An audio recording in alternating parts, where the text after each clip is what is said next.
Hello' everyone, Bhutan ব্লগৰ আন এটা পৰ্বলৈ আপোনালোক সকলোকে স্বাগতম জনাইছোঁ।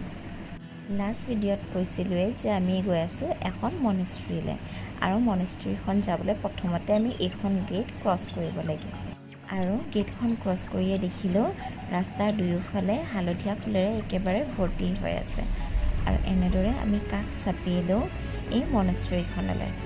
প্ৰথমতে আমি আহিছোঁ পাৰ্কিং এৰিয়াত, স্কুটিখন পাৰ্ক কৰিলোঁ। গেটখনৰ দুয়ো কাষতে এনেদৰে বগানভিলিয়া ফুলেৰে একেবাৰে ৰঙা হৈ আছে। আৰু সঁচাই এই যে আমি ছিজনটোত আহিছোঁ, ভূটানৰ ৰাস্তাৰ পৰা একেবাৰে মনেষ্ট্ৰীখনলৈ আহি দেখি পালোঁ গোটেই বগানভিলিয়াৰ যে কিমান ধৰণৰ আছে আৰু কিমান ৰঙৰ। চাওকচোন, এই যে গেটটো বনাই থৈছে এইটো চাওক, বগানভিলিয়াৰে কিমান ধুনীয়া লাগিছে নহয়নে? আৰু এইটোৰে আমি সোমাই গৈ আছোঁ চাবলৈ ইয়াৰ ভিতৰত কি আছে।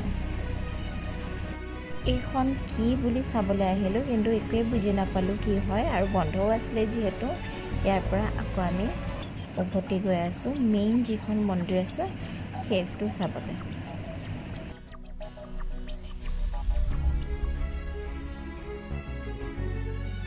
আৰু এইখন হ'ল মনেষ্ট্ৰীখনলৈ যোৱাৰ মেইন এণ্ট্ৰেঞ্চ। আৰু সোমাই চাওকচোন, ওপৰলৈ চালোঁ কিমান ধুনীয়া মাণ্ডালা আৰ্ট কৰিছে, মানে চায়ে আচৰিত লাগে। ইমান সৰু সৰু নিখুঁত কাৰিকৰী, তেওঁলোকৰ ইমান ধুনীয়াকৈ পেইণ্টিংবোৰ কৰিছে, চায়ে খুব আচৰিত লাগে। আৰু এইফালে আমি ভিতৰত সোমাই চালোঁ, এইখন হ'ল মেইন মনেষ্ট্ৰীৰ মন্দিৰখন, কিন্তু আনলেকিলি সিদিনাখন বন্ধ আছিল। আমাৰ লগতে আৰু কেইবাখনো গ্ৰুপ আছিলে যোনে এই মনেষ্ট্ৰীখন চাবলৈ আহিছিলে, আৰু কিন্তু আনলেকিলি আমি দেখি নাপালোঁ, সিদিনাখন বন্ধ আছিলে।